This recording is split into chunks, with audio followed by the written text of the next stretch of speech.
Salut tout le monde, c'est Zido et aujourd'hui on se retrouve pour une nouvelle vidéo qui sera la présentation de mon tout nouveau cube, le fameux GAN 13 Maglev, nouvellement sorti, voilà. C'est incroyable, j'ai un truc à 80 € dans mes mains, c'est merveilleux. Donc pour information, je ne l'ai pas acheté, je me le suis fait offrir pour mon anniversaire pour justement ne pas avoir à payer 80 €, ce que je trouve encore absolument... comment dirais-je, absolument honteux pour un Rubik's Cube, mais du coup voilà, vive les anniversaires. Donc je vais vous présenter aujourd'hui mes premières impressions parce que je l'ai eu vendredi. Là quand je tourne cette vidéo on est le mardi, donc ça fait que quelques jours que je l'ai, donc je suis encore j'ai encore les impressions toutes fraîches dans ma tête. Et donc je vais vous présenter ça, ce que j'en pense et la question que tout le monde se pose, est-ce que ça vaut le coup? Voilà, c'est parti. Donc déjà, maintenant qu'ils mettent des aimants partout dans leur cube, ils mettent des aimants partout dans leur boîte. Elle s'ouvre de cette façon. Attention parce qu'ils ont tout donné, hein. Là vraiment, regardez ça. Et ensuite ça s'ouvre comme ça. Tout tient par des aimants évidemment. Le cube, la boîte d'accessoires et la petite carte.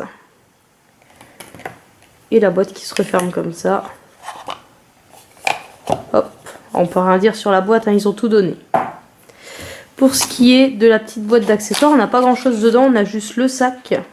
La notice pour régler le cube qui est là, une petite carte et la notice GAN en chinois comme dame. Hop. Et pour ce qui est du cube, on l'a juste ici. Bon, sa magnifique petite boîte blanche, donc on appuie là pour l'ouvrir et voilà le fameux, le merveilleux GAN 13 Maglev UV Coated, je précise. Avec son petit accessoire pour le régler juste là coincé dans la boîte que j'ai mis des heures à trouver. Merci les youtubeurs de me l'avoir montré. Donc le cube, déjà première chose, je l'ai sorti, je me suis dit waouh, il est trop brillant. Et j'aime pas trop, j'avoue. Regardez, il brille absolument trop. Enfin, ça réfléchit à fond à la lumière, du coup je regrette un petit peu de ne pas avoir pris la finition mat. Parce que je pense que j'aurais préféré. Mais voilà, c'est comme ça. Au début, quand je l'ai acheté, j'avais peur qu'il soit trop rapide. Parce que quand j'ai acheté mon GAN 11M Pro, il était un peu trop rapide au début. J'ai dû attendre un peu avant de l'utiliser. Celui-là, sorti de la boîte, n'était pas trop rapide. Il était juste bien. En fait, on aurait dit mon GAN 11M Pro en plus fluide, avec moins de lock-up et tout. Genre GAN 11M Pro amélioré. Moi j'ai pas eu le GAN 12 juste pour info. Donc je pourrais pas en parler, mais par rapport à mon GAN 11, franchement je l'ai sorti, c'était lui mais en mieux. Donc merveilleux. Donc j'ai pu utiliser direct en main et maintenant c'est absolument, mon main il est incroyable. Donc je vais vous faire quelques turns.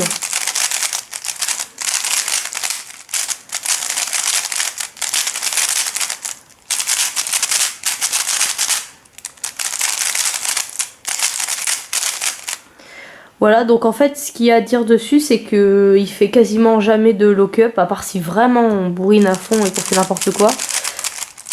Mais il m'en fait quasiment jamais. Les aimants, parce que vous savez que peut-être que dans celui-là, il y a les aimants qui attirent ici. Et il y a aussi un effet répulsif des aimants par là, je crois. Enfin, je sais plus exactement, on le sent un petit peu. Est-ce qu'on le sent en cubant? En vrai, non, on le sent pas. Enfin, moi en tout cas, je le sens pas trop. On sent qu'il va bien, mais on sent pas les petits effets répulsifs des aimants qu'ils ont rajouté, tout ça. Ça, c'est un petit peu accessoire, je pense. Après, ça fait peut-être le fait qu'il fasse jamais de lock-up et tout. Ensuite, au niveau de comment le régler, c'est hyper bien. Franchement, c'est ce qu'il y a de mieux. Donc, tu as le petit accessoire que j'ai montré tout à l'heure qui est dans la boîte. Il y a le center caps à enlever, évidemment, si j'y arrive, parce que c'est un peu compliqué. Et on arrive sur la petite roulette là. Voilà, donc la roulette du milieu, pour régler, on met ça dans le trou ici et on tourne. C'est le center travel, donc ça règle tout ce qui est corner cutting, pop et tout. Donc moi j'ai laissé au truc par défaut, donc 3, parce qu'à chaque fois c'est sur 6, donc à la moitié. Pour la tension, on a les petites flèches là et là qui nous indiquent à combien elle est. Donc moi je l'ai mise à 5, je l'ai resserré. Donc tu mets ton petit bazar ici et pareil tu tournes. Donc je l'ai mis à 5 parce que je le trouvais un peu trop desserré. Et là à 5 il est juste bien. Donc voilà pour le régler, c'est hyper simple, ça c'est génial, franchement j'adore. Juste les center caps qui sont absolument atroces à retirer. Et ensuite tu peux aussi régler les aimants. Donc ici en fait sur la tranche tu as une petite roulette comme ça. Et tu as juste en fait à mettre ton bazar ici et à tourner la roulette pour resserrer, enfin pour ajuster la force des aimants. Donc pareil j'ai laissé par défaut à 3 parce que je trouve qu'à 3 ils sont déjà assez puissants. Donc j'avais pas envie de les rajouter et j'avais pas envie non plus de qu'on les sente moins. Pour moi ils étaient juste bien. Donc voilà. Donc franchement, quand je l'ai eu, j'étais agréablement surprise qu'il soit pas trop rapide comme je m'y attendais. J'étais un peu déçue voilà, par l'aspect UV. Bon après c'est pas grave, hein, mais c'est voilà, faut s'habituer. Ensuite, la seule chose d'autre dont j'aimerais parler, c'est le prix. Donc 80 €. Est-ce que ça vaut le coup ou pas de payer 80 € pour quelqu'un qui est comme moi sub 13? En vrai, je pense pas que ce soit nécessaire de le faire, évidemment.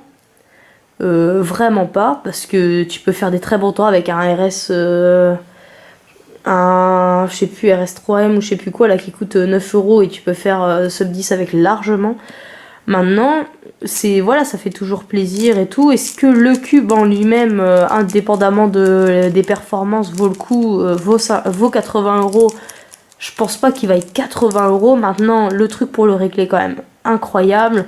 T'as des petits aimants partout qui donnent cet effet et cette performance. Donc voilà, on sait d'où viennent les 80 €. Après, ce qu'ils les valent, je pense qu'aucun cube vaudra jamais 80 €. C'est d'ailleurs pour ça que je ne l'ai pas acheté. Je vous explique que si ça n'aurait pas été mon anniversaire, je l'aurais simplement pas eu, ce cube. Donc voilà. Mais ceux qui peuvent se l'offrir et qui hésitent, si vous... Enfin, je sais pas comment expliquer. Je pense que vous verrez du résultat directement. Genre là, moi, je tournais à... J'étais remontée un petit peu au-dessus de 13 parce que je m'étais plus trop entraînée.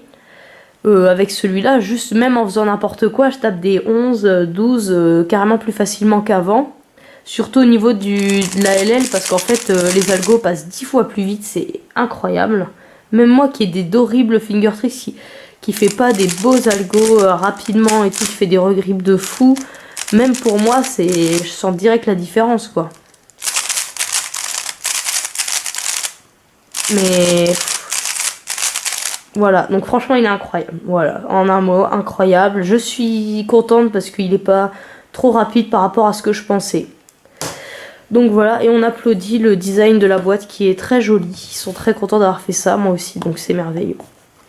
Voilà, donc j'espère que cette vidéo vous aura plu. C'est maintenant mon petit main, je l'aime beaucoup. Je conseille à ceux qui peuvent se le permettre et qui veulent un cube de fou furieux pour se la péter en compétition, je rigole bien sûr. Et voilà, en tout cas, merci d'avoir regardé et je vous souhaite à la prochaine. Bisous.